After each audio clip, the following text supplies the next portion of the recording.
Hello, everyone, and welcome to Vale of Hearts, a place where love finds its way through the quietest corners of the soul.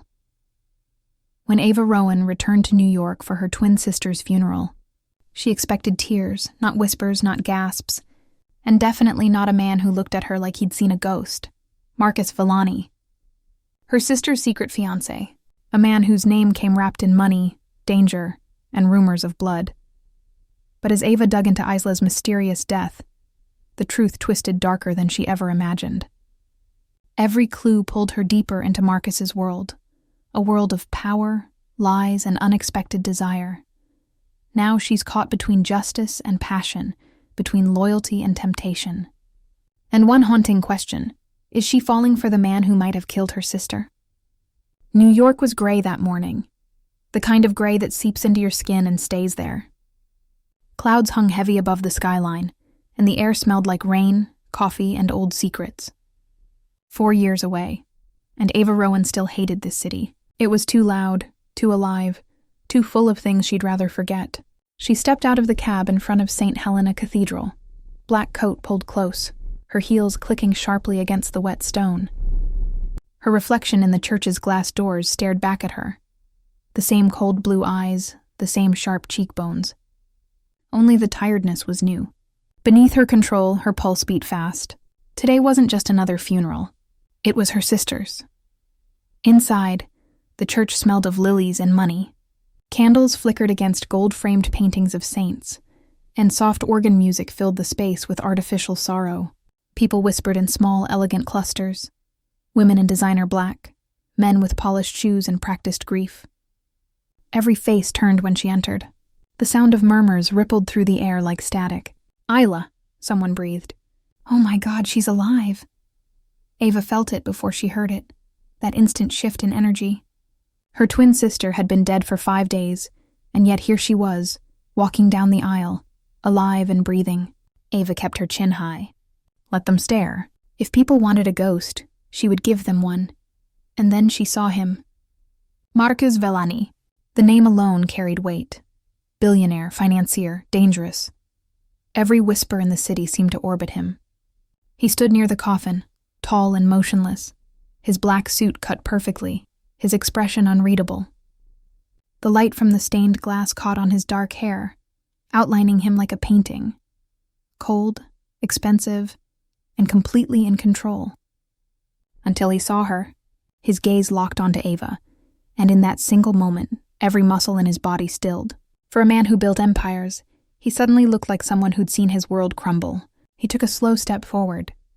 Isla, the sound of her sister's name, that disbelief, that ache, hit harder than she expected. Ava's breath caught, but she forced her voice steady. "No," she said. "I'm Ava," the whispers turned frantic. "Her twin?" "I thought she was in Europe." "She looks exactly the same." Even the priest hesitated mid-prayer. For a long, uncomfortable second, all Ava could hear was the sound of her own heartbeat.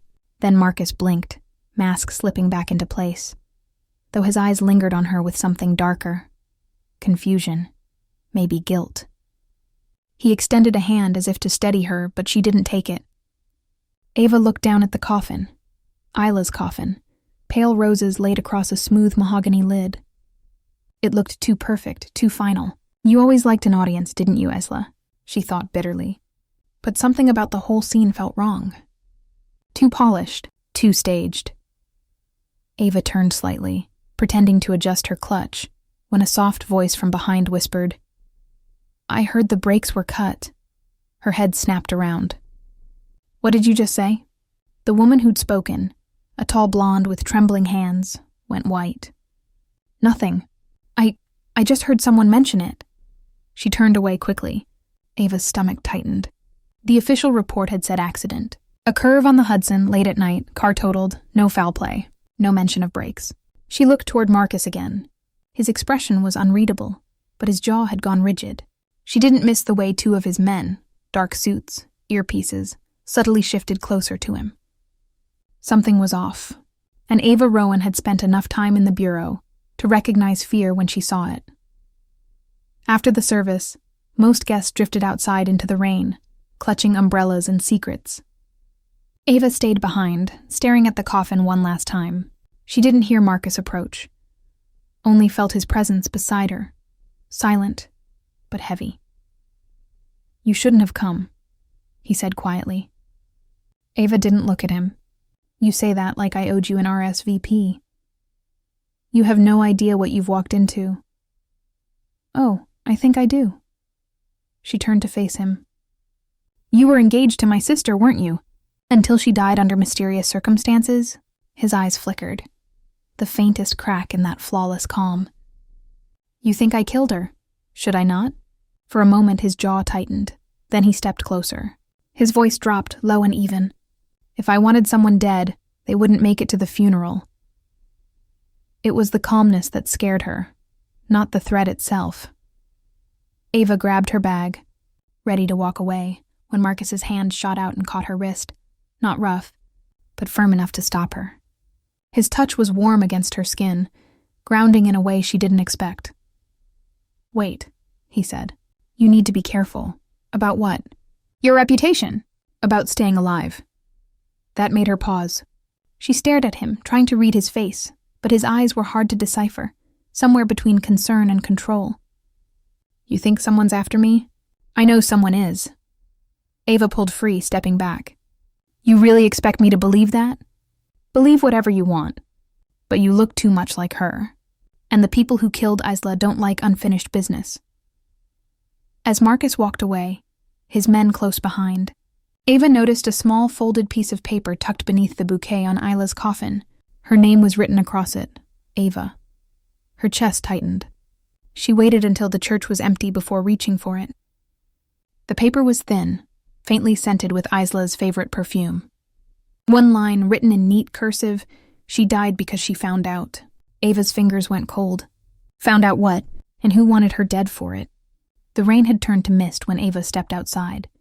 The street was half empty now, puddles glowing with reflections of passing cars. She walked down the steps, clutching the note inside her coat. A black sedan idled across the street, engine running, windows tinted dark. She slowed. The car didn't move. Her instinct screamed surveillance. She took another step.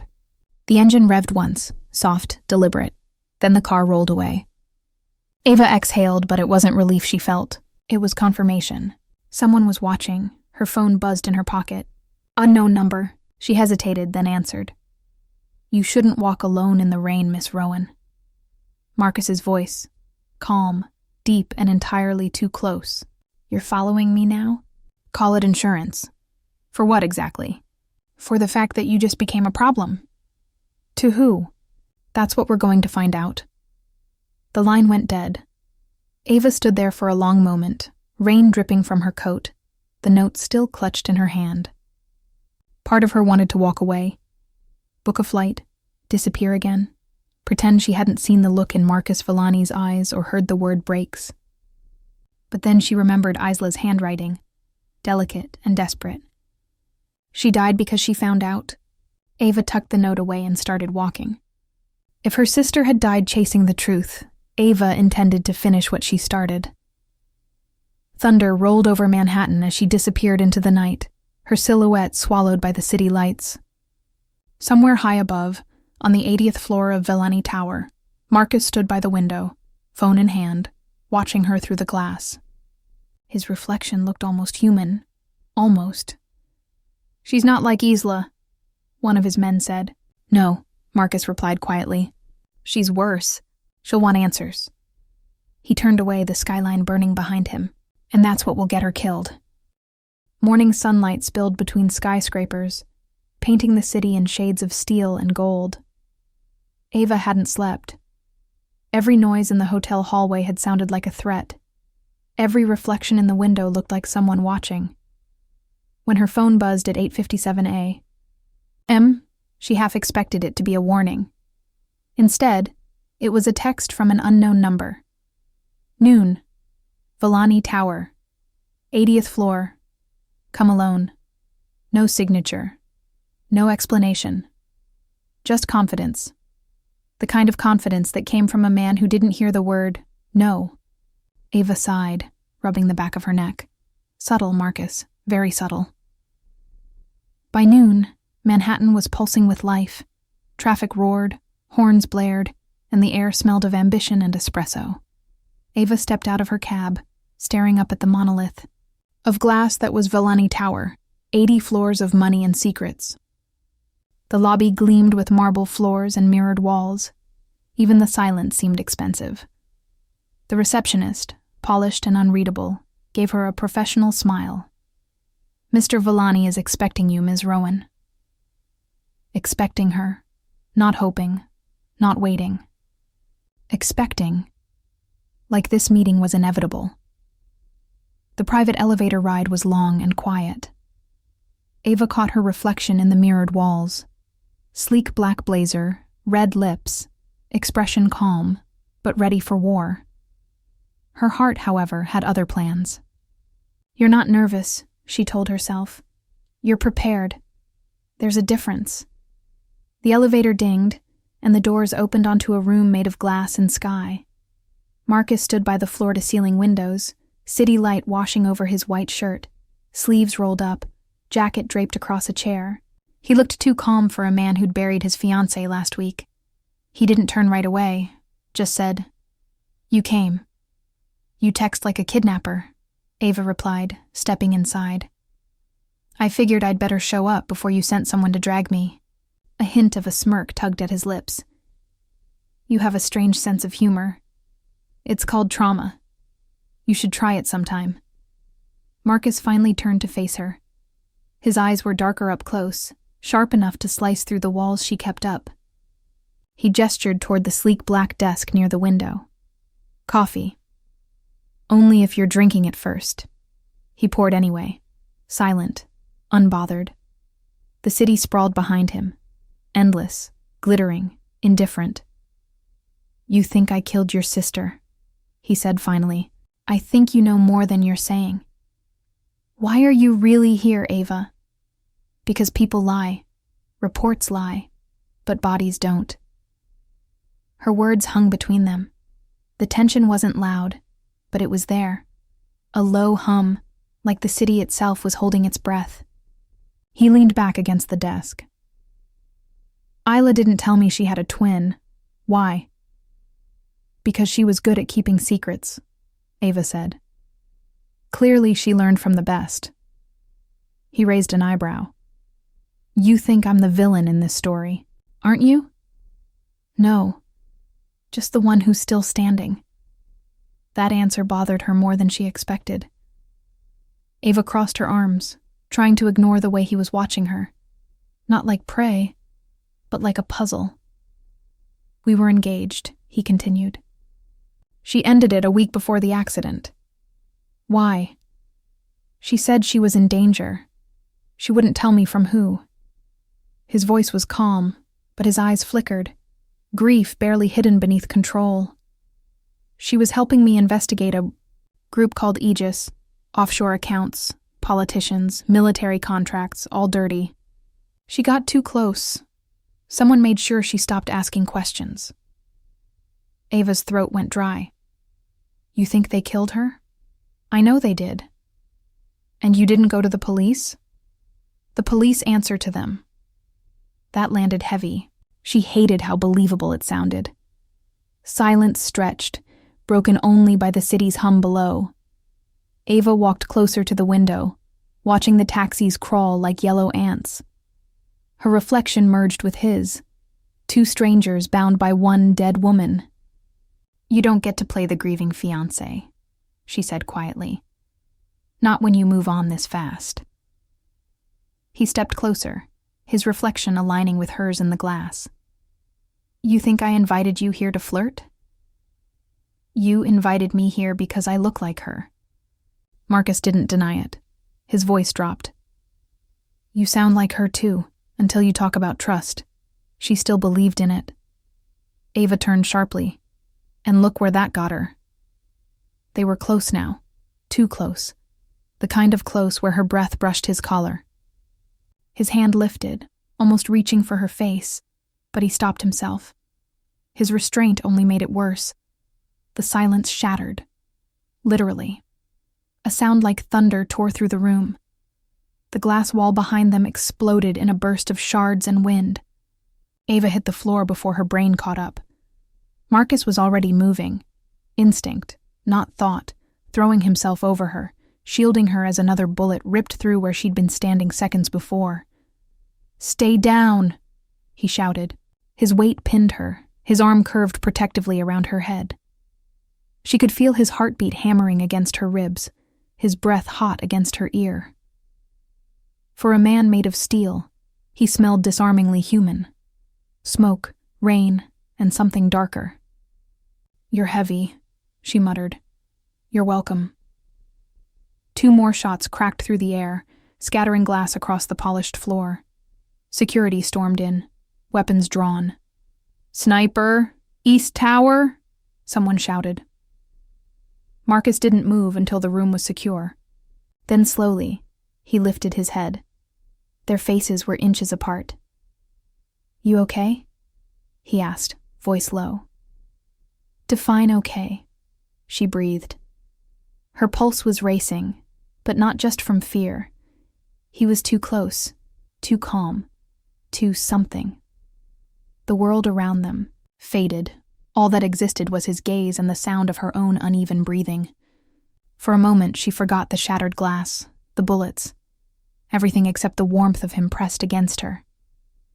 Then he pushed off, offering his hand to pull her up. She ignored it and stood on her own. "You always have this effect on women," she said dryly, brushing glass from her coat. "Only the ones who get shot at near me." He signaled to his men. "Lock down the building. No one leaves until I say so." Ava folded her arms. "You knew this was going to happen." "No. You didn't look surprised. Because I don't have the luxury of being surprised." His tone was clipped, frustrated, but there was truth in it. He poured himself a drink, the ice clinking softly. "You should have stayed out of it, Ava. Whoever killed Isla, they don't leave loose ends." "Too late for that," she said. He turned back to her. "You think I'm dangerous?" "You are dangerous." "Good. Then you'll listen when I tell you to be careful."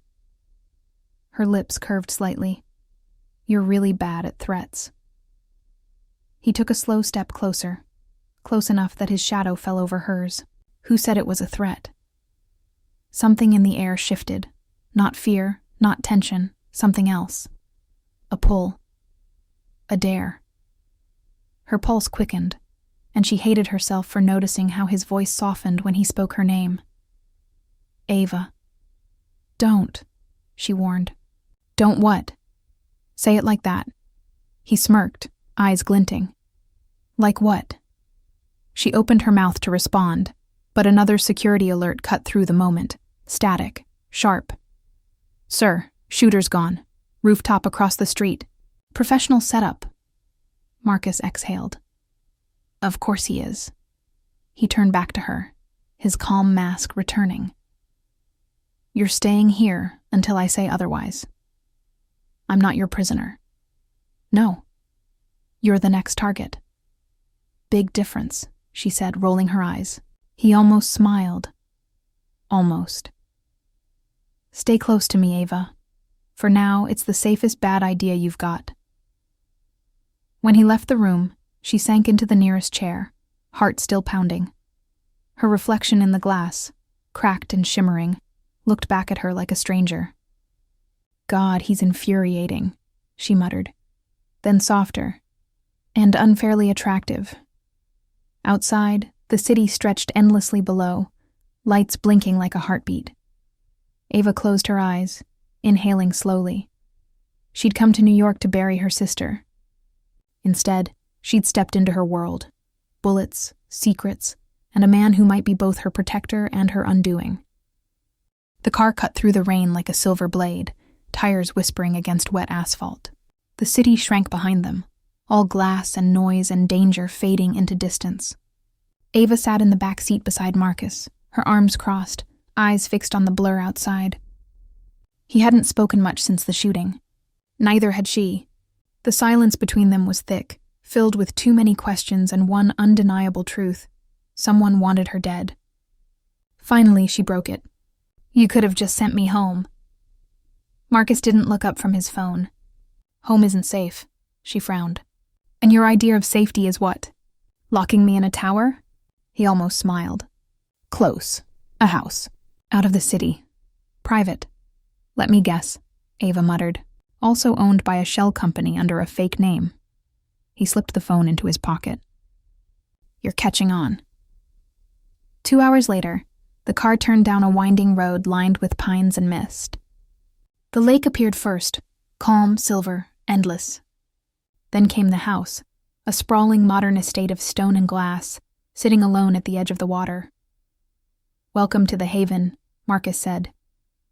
That's modest, Ava replied dryly. It's not for show. It's for hiding. He led her through the front doors. Inside, the house was quiet, too quiet. Everything gleamed. Dark wood floors, soft light, minimalist furniture. Yet it didn't feel empty. It felt watched. Ava trailed her fingers across a marble counter. You always keep a safe house this cozy? Only for people who get shot at near me. She shot him a look. You're hilarious. He ignored the sarcasm. Your room's at the end of the hall. It used to be Isla's. That stopped her. You're kidding. It's the most secure. Bulletproof glass. Hidden panic switch. And the ghosts come free of charge? He said nothing. His eyes held hers a moment too long. Unreadable, maybe guilty, before he walked away. Ava stood in the doorway of the room that used to belong to her sister. It was beautiful. Cream walls, soft lighting, a faint scent of jasmine that hadn't faded. The bed was perfectly made, the vanity lined with perfume bottles still half full. It looked lived in, frozen in time.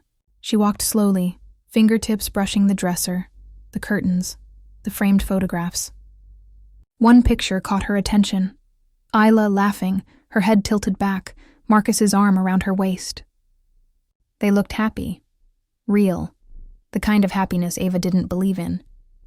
Something about the frame felt off. She lifted it and heard a click. A small compartment slid open at the back, revealing a tiny silver recorder no bigger than her thumb. Her pulse jumped. She pressed play. A faint crackle, then Isla's voice. If you're hearing this, it means you came back. Ava froze. The voice was soft, shaky. Don't trust anyone, not them. Not him, Static hissed. Then the message ended. Ava stood still, heart pounding. Not him? She whispered. You meant Marcus? Dinner was awkward.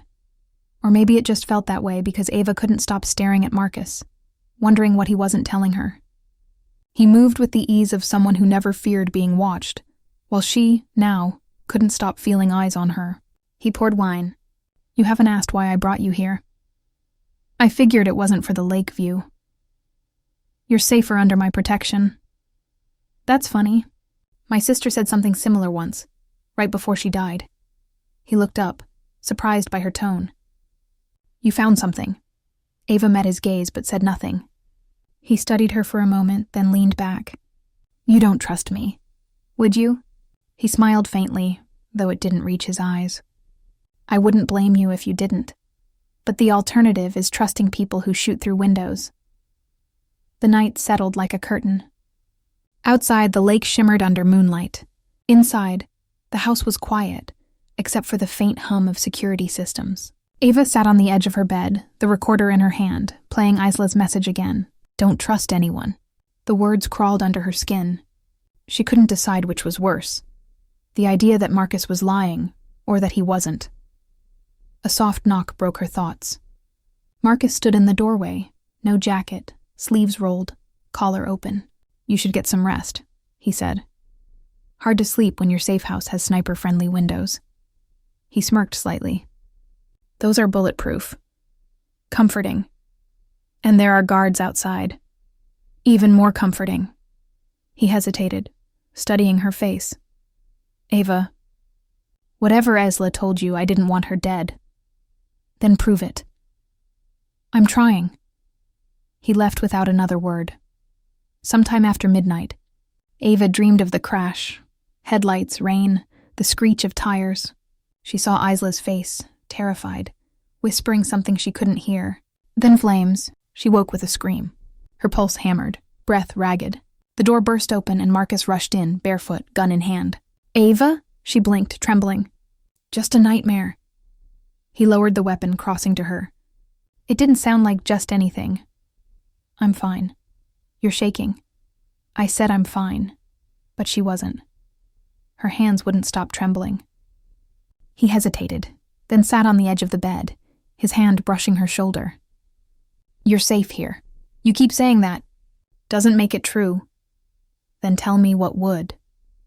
"The truth." For a moment, the air between them shifted, heavier, closer. His hand still rested on her shoulder, his thumb tracing slow, absent circles. She turned toward him, their faces inches apart. The tension wasn't planned.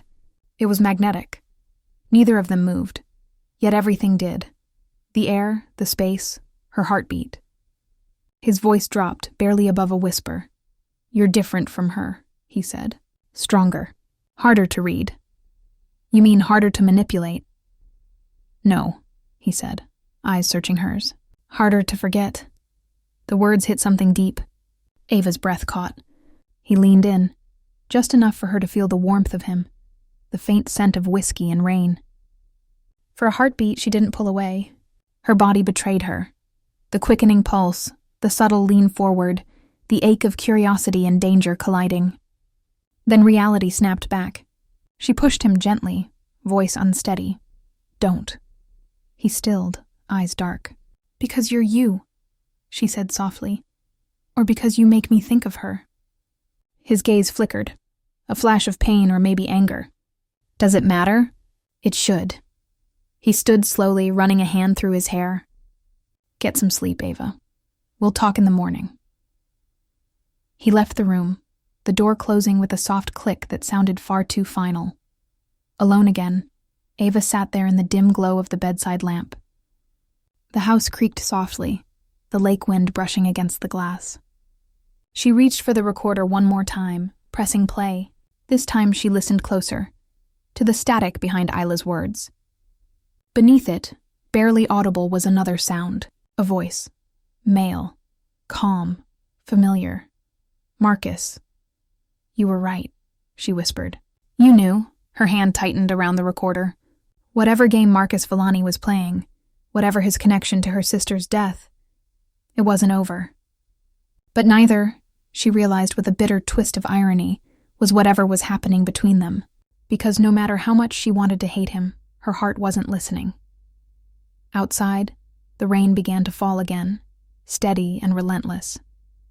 And somewhere down the hall, Marcus stood alone in his office, staring out over the lake, glass of whiskey in hand.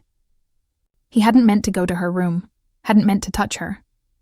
But the moment she'd said don't, something in him had cracked open. "Damn it, Isla," he muttered to the empty room. "What did you drag me into?" The rain had stopped by morning, but the lake still wore its fog like a secret. Ava stood by the window, coffee in hand, staring at her reflection in the glass. Dark circles under her eyes, hair messy, mind worse. Somewhere behind her, she could hear Marcus moving through the house. Low voice, brief phone calls, the quiet hum of a man who didn't sleep much either. She hadn't told him what she found. Not about Isla's voice. Not yet. "You look like hell," Marcus said as he walked in, tie loosened, sleeves rolled up. "Good morning to you too," she replied. He poured himself coffee, leaned on the counter. "I had a security team sweep the property. Nothing unusual." "Define usual." "Alive." She smirked, but it faded fast.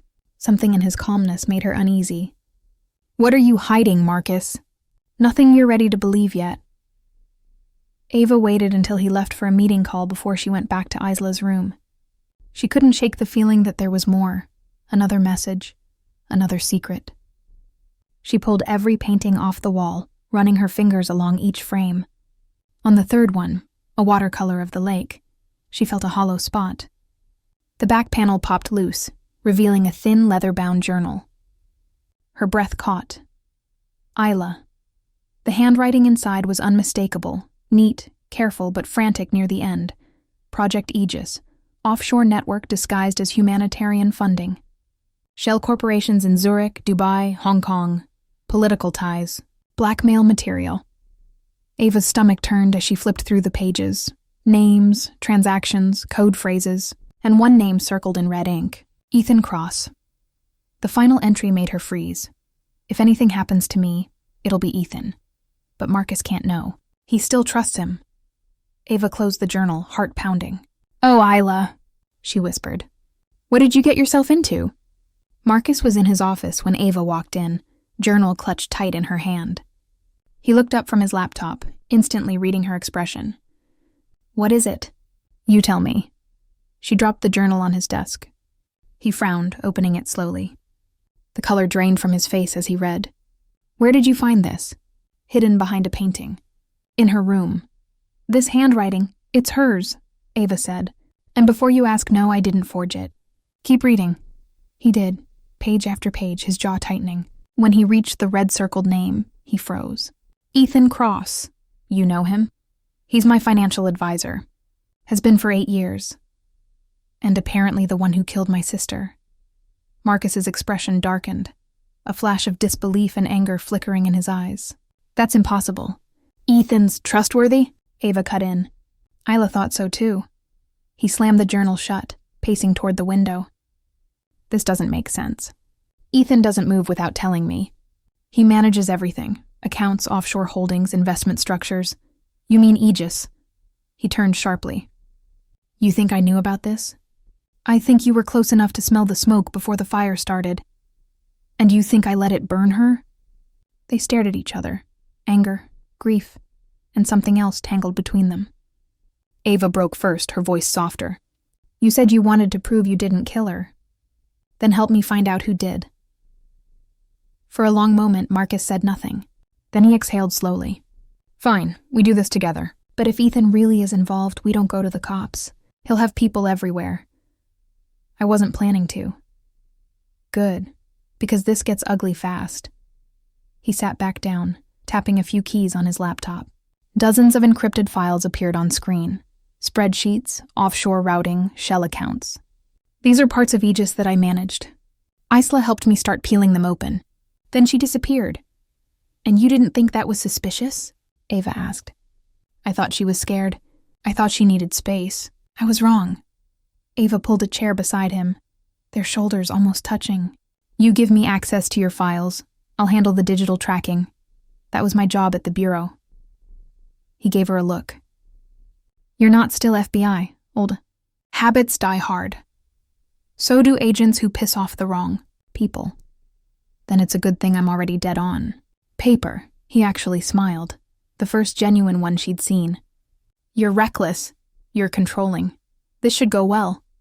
Hours turned into dusk. They worked side by side, Ava hacking through encrypted archives, Marcus cross-referencing offshore accounts. The glow of the computer screens painted their faces in pale light. "Got something," Ava said. "Aegis transfers from your firm to a holding company in Zurich. Guess who authorized it?" "Ethan," Marcus said grimly. "And here's the fun part. Your digital signature's attached." He forged it. "Son of a bitch." He slammed his fist against the desk, then winced. Ava looked at him. "You okay?" "I trusted him with everything." "Yeah, well, so did Isla." The words hung heavy. Marcus leaned back, eyes closed. "We need proof. Something solid enough to bring Aegis down. Or at least keep us alive." He opened his eyes, meeting hers. "You're enjoying this." "What, risking my life with a morally gray billionaire?" "Kind of my thing now." He shook his head, a reluctant grin tugging at his mouth. "You're insane." "Takes one to know one." Near midnight, Marcus's system pinged an alert. "Unauthorized access. Someone was watching them." "We've been traced," Ava said, eyes widening. Marcus was already on his feet. "Shut it down." "Working on it," she snapped, fingers flying across the keyboard. "Whoever it is, they're good. Better than you?" "Don't push it." The screen flickered, then went black. The lights in the house dimmed for a moment before stabilizing. Ava exhaled, heart pounding. "We're fine." "We're not," Marcus said, glancing toward the darkened windows. "Ethan knows we're digging." Ava looked up at him, adrenaline mixing with fear.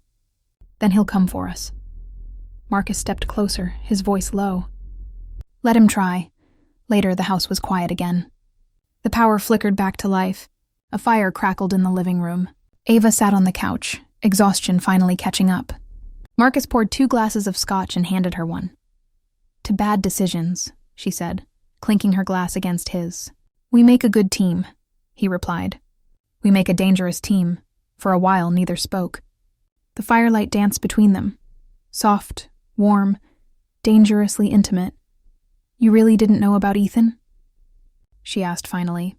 "If I had—" He stopped, staring into the flames. "She'd still be alive." Ava's voice softened. "You loved her." "I thought I did. But love doesn't save people, does it?" "No," Ava whispered. "It just gives you someone new to lose."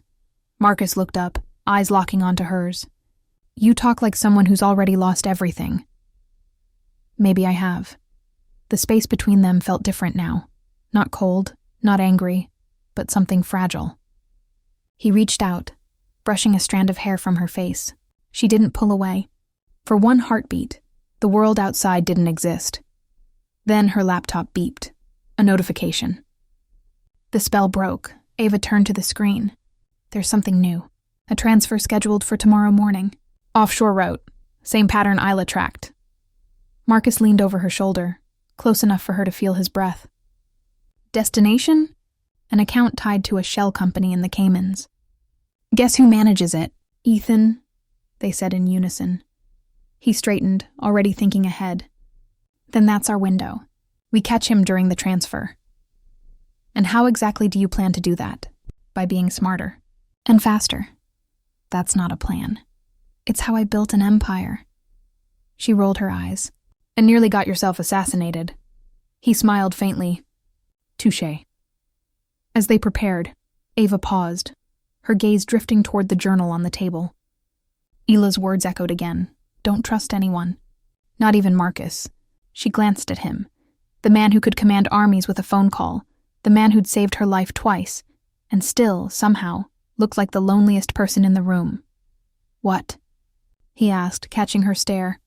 "Just wondering which version of you I'm supposed to trust." He didn't answer right away.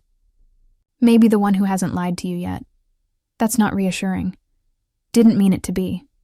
Ava smiled despite herself. "You're impossible." "So are you." Outside, the wind howled across the lake, carrying secrets only the dead could keep. Inside the haven, 2 people who should have been enemies were becoming something else. Allies, maybe more. Bound by a lie, chasing a ghost and walking straight into the fire together. Night had fallen heavy over the lake. The wind pressed against the glass walls of the haven, carrying the scent of storm and silence. Inside, the only light came from the glow of computer screens and the occasional flash of lightning. Ava sat beside Marcus in his office, fingers flying across her keyboard as lines of code scrolled by. They'd been tracing Ethan's offshore trail for hours. "Transfers confirmed," Ava said. 6 accounts. Cayman, Zurich, Singapore, and 1 tagged to a private firm in D.C. Marcus frowned. "D.C.? That's government money." "Which means this rabbit hole just got deeper. Or shorter," he muttered. "Depending which end we're on." She looked at him. "You sound calm for a man 1 bad click away from prison." He half smiled. "I've been in worse situations, yeah? I've had dinner with senators." Ava snorted. "You're impossible." "You're learning." Their laughter was brief, the kind that fills the cracks right before everything breaks. The house went dark. Ava froze. "Power outage?" Marcus's expression hardened. "No, backup generator's automatic." Before she could speak, a sharp crack shattered the quiet. A window exploded, shards raining across the floor. Marcus grabbed Ava by the wrist and yanked her down just as another bullet ripped through the room, embedding in the wall behind her. "Down!" he barked. The storm outside came alive. Thunder, rain, and the muffled percussion of gunfire. Security alarms blared. Shadows flickered across the lawn, figures moving fast through the downpour. "They found us," Ava whispered. "Ethan," Marcus said flatly. "He's cleaning house." Marcus moved with precision. Years of control stripped down to pure instinct. He pulled a pistol from a wall compartment and handed her another. "Safety's here. Aim for center mass." "I used to teach firearms, Villani." "Good. Don't miss. Ava fired first. Glass shattered. A shadow dropped. The rain turned red in flashes of lightning. Marcus covered her flank, every shot clean, efficient. But for every attacker that fell, 2 more seemed to appear. Bullets tore through the furniture. Sparks flew from shattered monitors. Ava ducked behind the desk, her breath ragged. They're flanking the east side. We need to move, Marcus said, reloading. Now. He grabbed her hand, pulling her through the smoke and broken glass toward a hidden corridor behind the bookshelf. Another explosion rocked the floor. That was the generator, Marcus muttered. They're cutting power completely. So much for your safe house. Remind me to fire the architect. The hidden corridor was narrow, the air thick with dust and tension. Emergency lights flickered weakly, casting them in a pulse of red. Behind them, footsteps echoed. Close. Organized. Marcus hit a code on a keypad, revealing a reinforced door. Inside, he ordered. You first, Ava shot back. You're stubborn. You're bossy. We'll debate it later. He shoved her inside and sealed the door. The hidden room was small. Concrete walls, a single light, surveillance monitors showing fragmented camera feeds. Outside, the estate burned in flashes of lightning. Ava pressed against the wall, heart hammering. How many people want you dead exactly? Depends who you ask. I'm asking you. He didn't answer. Instead, he checked his gun and glanced at her. You okay? Define okay. I'm hiding in a panic room with a man I barely trust while people shoot at us. That's a yes then. She shot him a glare. You think this is funny? I think it's Tuesday. Despite herself, she almost laughed. Almost. Minutes stretched thin. The noise outside faded into rain and static. Ava sank to the floor, adrenaline starting to crash. Marcus crouched beside her, his voice low. We'll wait till they clear out, then move at dawn. And if they come back, they won't get past the perimeter sensors. You said that about the glass walls. Fair point. Lightning flashed, painting his face in white light. Blood smeared along his temple, collar torn. He looked dangerous, raw, human. She swallowed hard. Tell me something, Marcus. Why did Isla warn me not to trust you? He froze. What? I found a recording. Her voice. She said if I came back, not to trust anyone. Not even you. For a moment, the storm outside was nothing compared to the silence inside. Marcus's eyes darkened. You think I killed her? Ava's voice trembled. Did you? He reached forward, grabbed her wrist, not to hurt, but to hold, to stop the shaking. If I wanted you dead, he said quietly, you would have died the first night. That's not an answer. It's the only one you're getting. Something shifted in the house. A dull rumble, then silence. Ava's breath caught. What was that? Roof breach, Marcus muttered. They're inside. He stood quickly, scanning the monitors. The cameras flickered one by one until the feed went black. Ava's panic spiked. We're trapped. Not yet. He grabbed a flashlight, his free hand finding hers in the dark. The contact startled her. Warm, firm, steady. Stay behind me. Marcus, do it. They moved through the back corridor, water dripping from cracks in the ceiling. Outside, the storm screamed against the glass. Another gunshot echoed, closer this time. Ava stumbled. He caught her, pulling her tight against his chest. For a heartbeat, neither moved. His breath was hot against her ear, his chest rising and falling against hers. You're shaking, he murmured. You keep dragging me into gunfights.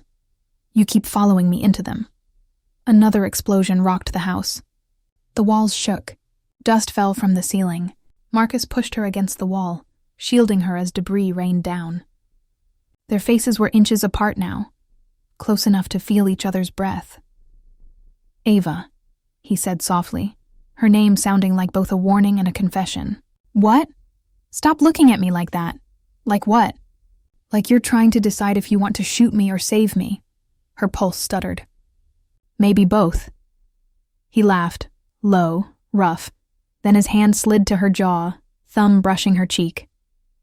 You really are impossible. You're one to talk. Another crash. A reminder of the chaos outside. But neither moved. The fear, the noise, the adrenaline all blurred into something else entirely. He kissed her. It wasn't gentle. It was desperate, the kind of kiss that comes when you've run out of reasons not to. She gripped his shirt, pulling him closer. He tangled his hand in her hair, breathing her name between gasps. For a few seconds, there was no storm, no bullets, no lies, just two people clinging to the only thing that felt real, each other. When they finally broke apart, both were breathing hard. The storm still roared outside, but the gunfire had faded. Marcus rested his forehead against hers, eyes closed. "We should move," he said quietly. "Right. Because that's exactly what people do after almost dying and what? You know what?" He smirked, but it faded fast. "This doesn't change anything. Didn't think it did." "Good." Liar. Their eyes met. Too honest, too close. Then a sudden noise outside snapped them back to reality. Marcus straightened. "They're retreating. You sure?" "No, but I'll take it." He checked his gun, then offered her his hand. "Come on. We're not safe here anymore." They made their way through the shattered halls of the Haven. Smoke curled through the air, the scent of rain and gunpowder thick around them.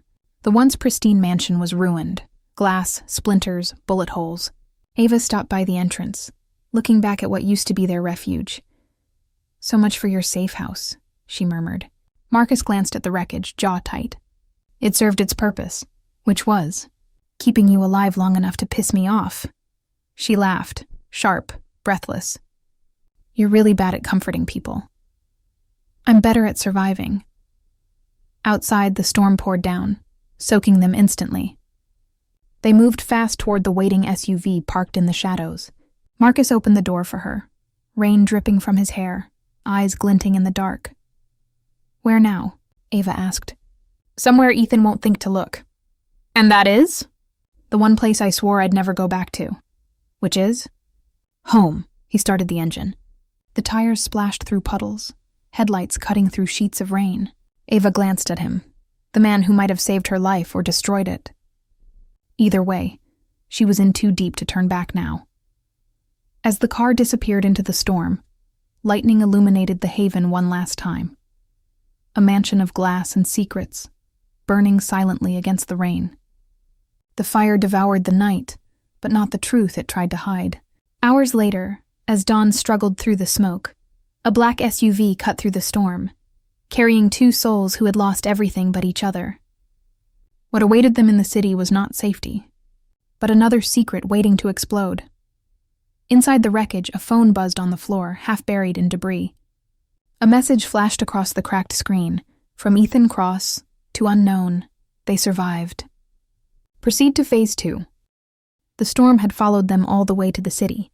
Rain slammed against the windshield, turning the highway into a blur of silver and shadow. Ava sat in the passenger seat, arms crossed, mind racing. Marcus drove like a man who'd done it too many times before. One hand steady on the wheel, eyes sharp despite the exhaustion. The events of the night played in her head on a loop. The attack, the fire, the kiss she wasn't ready to think about. Every time she glanced at him, she saw both danger and something she couldn't quite name. He broke the silence first. "We'll regroup at the old warehouse in Red Hook. Daniel's already there." Ava looked at him. "Daniel, your right hand?" "Yeah, he's ex-MI6, the one person I'd trust with my life." She gave a humorless laugh. "You have a strange definition of trust these days." Marcus glanced at her. "You're still here, aren't you?" "Don't remind me." The city skyline appeared through the rain, glittering like broken glass. Brooklyn waited, dark, wet, and full of ghosts. The warehouse was cold and dim, the air smelling of rust and gasoline. Daniel was already there, tall and calm, with a trimmed beard and sharp eyes that missed nothing. He handed Marcus a tablet. "We found something," he said. "A money trail. Offshore accounts tied to Aegis, and to Ethan Cross." Ava stiffened. "He's selling your data?" Daniel nodded. "Looks that way. He's been moving encrypted files through a dummy network for weeks. If he hands it off, Aegis gains full access to your offshore systems, and your clients." Marcus's jaw tightened. "That's billions in leverage." "And your head on a platter," Daniel added. Ava leaned over the tablet. Can we trace him? Daniel swiped to another screen. A GPS ping blinking near the docks. Brooklyn waterfront. Warehouse 39. He's meeting someone there tonight. Marcus grabbed his coat. Then we're not waiting. Ava frowned. You're just going to storm in? No backup? He looked at her, eyes glinting. I already have backup. Ava sighed. Oh, great. The suicidal billionaire plan. Daniel smirked. She's definitely your type. The Brooklyn docks stretched out like black ribs under the rain. Cargo containers loomed on either side, stacked high and slick with water. Every sound, waves, footsteps, distant thunder, felt amplified. Marcus and Ava moved through the maze in silence, weapons drawn, the cold biting through their coats. Daniel's voice crackled softly in Marcus's earpiece. Targets inside. Third row, warehouse marked Glenmont Shipping. Heat signatures, 3 total. Marcus whispered, Copy. He glanced at Ava. Stay behind me. She scowled. You do remember I'm not a secretary, right? Then don't get shot. Charming as ever. They slipped inside through a side door. The interior was dark, lit only by the glow of a laptop on a metal crate. Ethan Cross stood there, soaked, nervous, his usually neat hair a mess. The gun in his hand trembled slightly. When he saw Marcus, he let out a bitter laugh. You're early. Marcus stepped closer. And you're late. Selling me out takes time? Ethan's jaw twitched. It's not like that. Then tell me what it is, Marcus snapped. You've been feeding Aegis data for months. My systems, my clients, everything.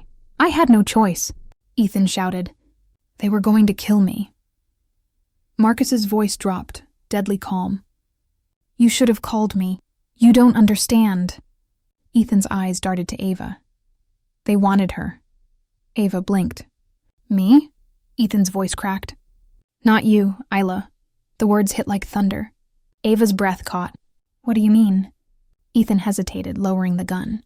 She's alive. Silence. Even the storm outside seemed to pause. Marcus took a slow step forward. Don't lie to me. I'm not, Ethan said, desperation creeping into his tone. They took her. Aegis took her alive. They needed leverage to make you hand over the encryption keys. Ava's hands shook. No, we buried her. You saw a body they wanted you to see, Ethan cut in. A fake. A setup. The truth hung in the air, fragile, unbelievable. Marcus looked at Ava, the ground shifting under him. If she's alive, Ava whispered, then everything changes. But before either could speak again, the sound of boots echoed from outside. Daniel's voice crackled through the earpiece. Marksik Company incoming. 3 SUVs. You need to move now. Ethan's eyes widened. They followed me. Marcus raised his gun. Of course they did. Bullets ripped through the windows, sparks flying as metal shattered. Ava ducked behind a crate. Marcus fired back, precise and cold. Ethan dove for cover, screaming, You don't understand! They'll kill us all! Then talk, Marcus yelled. Who's leading them? Ethan hesitated, just long enough for the next bullet to find him. The shot hit his side. He stumbled back, blood blooming across his shirt. Ava ran to him, catching him before he fell. Ethan, stay with me, she shouted, pressing her hand to the wound. He coughed, voice ragged. She's alive, Ava. They're keeping her. Somewhere offshore. Where? His eyes flickered. I tried to help her. I swear I did. Marcus crouched beside them. Who's behind this? Who's leading Aegis? Ethan's lips moved. A whisper barely audible over the rain. Someone close. Someone you trust. Then his body went limp. Ava froze, staring down at him, the rain washing the blood from her hands. Marcus stood slowly, eyes hard. Outside, Daniel's voice came again. Perimeter clear. They're pulling back. Marcus looked toward the doorway, where smoke curled through the rain. No, he said softly.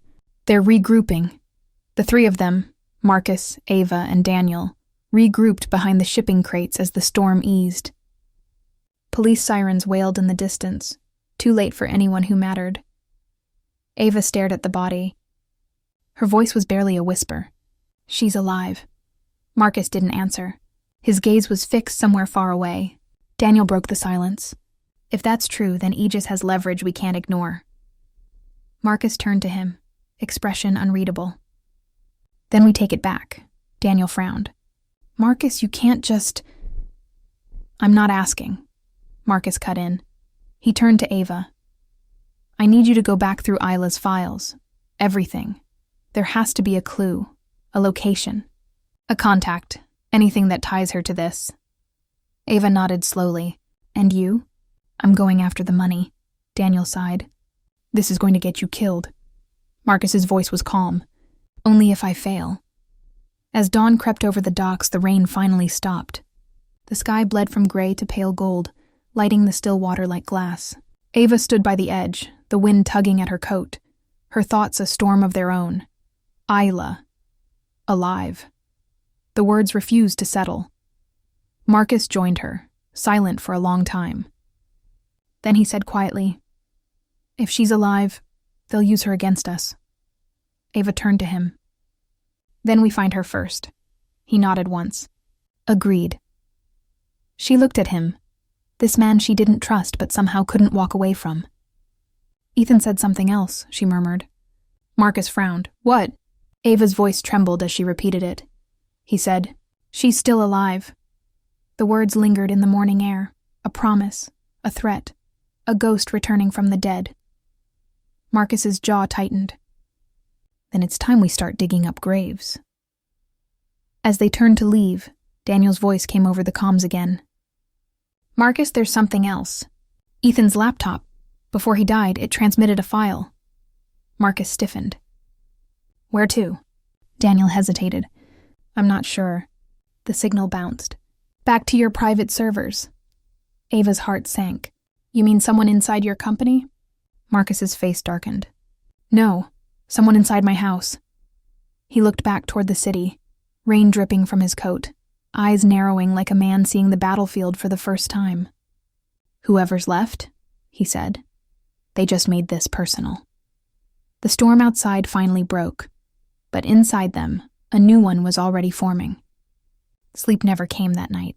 Only plans, whispered between fear and resolve, and a single dangerous decision, to follow the trail north, to the place where every lie began, and where the truth waited, buried in snow and silence. The storm may have ended, but the real war had just begun. The world felt colder now. Even the wind seemed to carry secrets. Ava sat in the passenger seat of Marcus's black SUV as it tore north through the dark, endless stretch of highway. The faint hum of the engine was the only sound between them. Neither had spoken since Daniel confirmed the coordinates, a facility deep in the Vermont woods. Marcus's eyes stayed on the road. Private compound, off-grid, used to belong to a biotech firm, now owned by one of Aegis's shell companies. Ava tightened her grip on the pistol resting on her lap. So they've been keeping her there all this time. Maybe. He glanced at her briefly. But if she's alive, they'll move her soon. Ava swallowed hard. Then we don't have much time. She looked out the window. Snow began to fall, thin white flakes vanishing against the windshield. Vermont was beautiful this time of year, but tonight, it felt like the edge of the world. They stopped a few miles away, parking behind a cluster of pine trees overlooking the valley. Below them stood the compound, concrete walls, metal gates, armed guards patrolling under floodlights. Marcus unfolded a map on the hood of the car. 3 entrances. North is too exposed. East is reinforced. We go in through the service tunnel. It connects to the lower wing. Ava leaned closer, tracing the path with her finger. That's where they'd keep medical subjects. He raised an eyebrow. You sound sure. I've raided facilities like this before, she said quietly. The sick ones always hide the worst underground. Marcus watched her for a long moment. You don't have to go in. I can handle it. Ava gave him a sharp look. Don't start that again. I'm serious, Ava. So am I.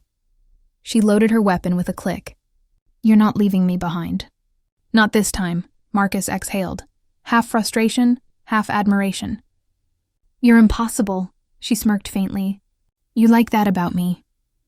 He didn't deny it. The tunnel entrance was hidden behind a row of frost-covered barrels. They cut through the fence, crawled into the narrow shaft, and descended into darkness.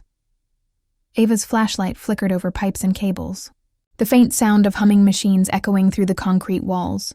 Every few steps, her heart pounded louder, not from fear, but from the unbearable hope that Isla was really here.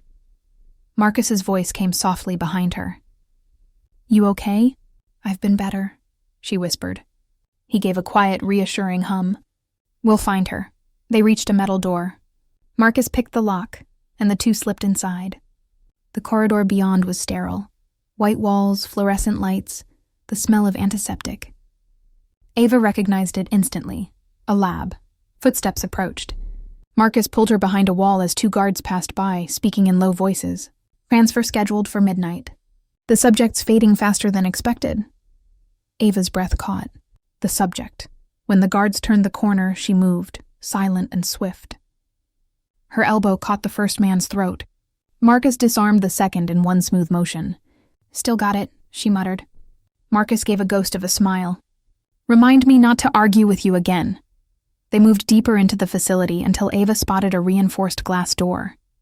Behind it, a small room filled with medical equipment, tubes, and a single bed. On that bed lay a woman. Pale, frail, but unmistakably Ava froze. "Oh my God." Marcus scanned the keypad beside the door, then looked at her. "Stand back." He fired a single shot into the control panel. Sparks flew, the lock disengaged. The door slid open. Ava ran inside. Her sister's face was thin, her lips colorless, but her chest rose and fell in shallow breaths. Needles and IV lines covered her arms. "Isla," Ava whispered, her hands trembling as she touched her sister's cheek. "It's me. It's Ava." Isla's eyelids fluttered. For a moment, she didn't seem to recognize her. Then, weakly, a tear slid down her cheek. "Ava." Marcus stood by the door, scanning the hallway for movement. "We have to move, now." Ava nodded quickly. "Help me get her up." They detached the IVs, careful not to hurt her. Marcus lifted Isla gently, his voice low and steady. "You're safe now. We've got you." But Isla's eyes opened wider, fear flickering in them. She looked up at Marcus and whispered, voice hoarse, "He didn't kill me." "He saved me." Ava froze. "What?" Marcus's head snapped toward her, shock flashing across his face. Isla tried to say more, but her strength failed. An alarm blared. Red lights bathed the corridor. "Damn it," Marcus hissed. "They know we're here." Ava grabbed her gun. "How many?" "Too many," he said grimly. They sprinted down the hallway, Marcus carrying Isla, Ava covering their flank. Bullets shattered glass and ricocheted off walls. Ava fired back, dropping two guards, but more poured in from the far end. "Go!" she shouted. "Get her out!" "I'm not leaving you," Marcus yelled over the gunfire. "You can't shoot and carry her at the same time." He hesitated, then cursed and passed Isla gently into her arms. "Tunnel exit, left corridor, third door. What about you?" "I'll buy time." Before Ava could argue, he was already moving, turning the corner and unleashing a volley of precise shots that sent the guards scattering. Ava ran, Isla's weight heavy but alive in her arms. She burst through the corridor, every step echoing like thunder. The tunnel was close. She could see the faint glow of moonlight beyond. Ava was steps away from the exit when the sharp crack of a rifle echoed. Through the hall, she felt Isla jolt in her arms. Time stopped. Ava looked down. Blood bloomed across Isla's chest, dark and spreading fast. "No." Ava dropped to her knees. No, stay with me, please." Isla's eyes fluttered open. Pain etched into every breath. "Ava, listen. Don't talk. We're getting you out." But Isla's trembling hand found her sister's cheek. It wasn't Marcus. He tried to save me. Tears blurred Ava's vision. "Stop. You're going to be okay." Isla's lips curved into a faint smile. "You always were the brave one." And then her body went still. Ava's scream echoed through the tunnel, raw, breaking, endless. Marcus appeared moments later, covered in soot and blood, his breath ragged. The look on his face when he saw them said everything. He dropped beside her, his hands trembling as he pressed them against the wound, uselessly, hopelessly. "She's gone," Ava whispered, her voice hollow. "She said you didn't kill her." Marcus froze. For the first time, the walls around him, The armor, the control, shattered. He exhaled a sound that was almost a sob. "I tried," he said hoarsely. "I tried to get her out. They used her to get to me. I couldn't—" His voice broke. "I couldn't save her." Ava reached out, her hand finding his. For a long moment, neither moved, the rain outside the tunnel mixing with the sound of her quiet, shattering grief. They buried Isla under a lone maple tree overlooking the lake behind the compound. The snow fell gently, covering the ground in white silence. Ava stood still, numb, her hands cold even under her gloves. Marcus placed a single lily on the grave, white against the snow. "She deserved more," Ava whispered. "She deserved peace," Marcus replied softly. For a long moment they didn't speak. Only the wind moved, gentle, mournful. Finally Ava turned to him. "This isn't over. I just did this. They took her life twice. I'm not letting them walk away." Marcus met her gaze, something fierce and broken burning behind his eyes. "Then we finish what she started." As they walked back to the car, Marcus's phone buzzed. A message from an unknown number flashed on the screen. "You found one sister. Let's see if you can keep the other." He showed it to Ava. Her heart stopped. "They're still watching us," she whispered. Marcus pocketed the phone. "Then let them." He opened the car door, his tone flat but determined. "We hunt them now." Ava looked back once more at the quiet grave, at the snow falling like ash, then slid into the passenger seat. For the first time, she didn't feel like she was running from the past. She was running toward it, and somewhere deep in the forest, far from the lights of Vermont, a camera feed blinked on. A shadowed figure watching two people drive away into the snow. A whisper echoed through the static. "Phase 3 begins." The snow had stopped, but the world still felt cold. The sun rose weakly over the Vermont hills, washing the compound in pale light. Ava stood by the grave, her breath fogging in the air, eyes hollow from a night without sleep. Marcus was gone. He'd left before dawn, to clean the last traces of Aegis, or to run from the ghosts he couldn't bury. Ava touched the small silver locket she'd placed on Isla's grave. Inside was a photo, the two of them at 18, smiling, fearless. "I'll finish it, sis," she whispered. "For both of us." She turned toward the car, determination replacing the grief that had nearly broken her. For days, Ava worked non-stop, tracing the financial network Isla had uncovered, connecting offshore accounts, shell corporations, and political donors.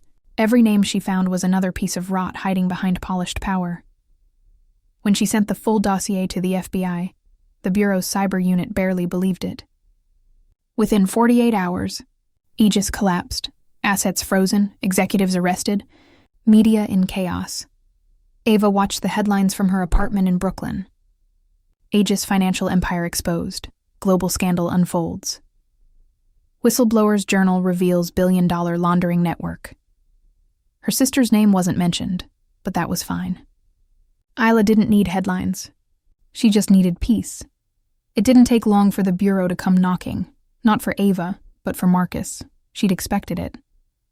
His name had surfaced in too many files, his signature buried in contracts that tied him, at least on paper, to Aegis. He hadn't built the machine, but he'd helped it run. The agents showed up at his Manhattan penthouse, but by the time they arrived, the place was empty. No files, no traces, just a glass of half-finished whiskey on the desk and a single note left behind. Ava read it later, when Daniel found her. "Tell her I don't regret saving her. Or losing her." MV Daniel's eyes were tired. "He's gone underground. They'll call it obstruction, maybe treason, but he's buying time." Ava frowned. "To disappear? Or to make peace with his ghosts?" Daniel said quietly. 3 nights later, Ava returned to the Haven, what was left of it. The mansion stood in silence, snow gathering over the ruins. She wandered through what used to be the library, where she and Marcus had once argued, laughed, fought, and almost fallen in love. "Didn't think you'd come back here." She turned sharply. Marcus stepped out from the shadows, wearing a dark coat, his hair damp from the snow. He looked older somehow, quieter but still impossibly composed. "You're supposed to be halfway across the world," she said. "I will be," he replied softly. "Soon." They stood facing each other in the ruins of their war. Two survivors who'd lost too much and understood too well. "The FBI's still looking for you," she said. "They'll find what I let them find," Marcus replied. "But not me." Ava folded her arms. "Running doesn't erase guilt." He smiled faintly. "And revenge doesn't erase grief, Mians." The wind whispered through the broken windows, carrying the faint smell of ash and pine. "I used Isla," he admitted quietly. "At first I thought I could protect her, but I dragged her into something I couldn't control." Ava's throat tightened. "And me?" He met her gaze, steady, sorrowful. "You saved me from becoming what I hated." She didn't know what to say. Every word felt too small. Marcus stepped closer, close enough that his voice dropped to a whisper. "They'll keep coming for me, but you have a life left to live." "I don't even know what that means anymore." "Then start by not being afraid of the dark." He reached into his coat and pressed a folded note into her hand.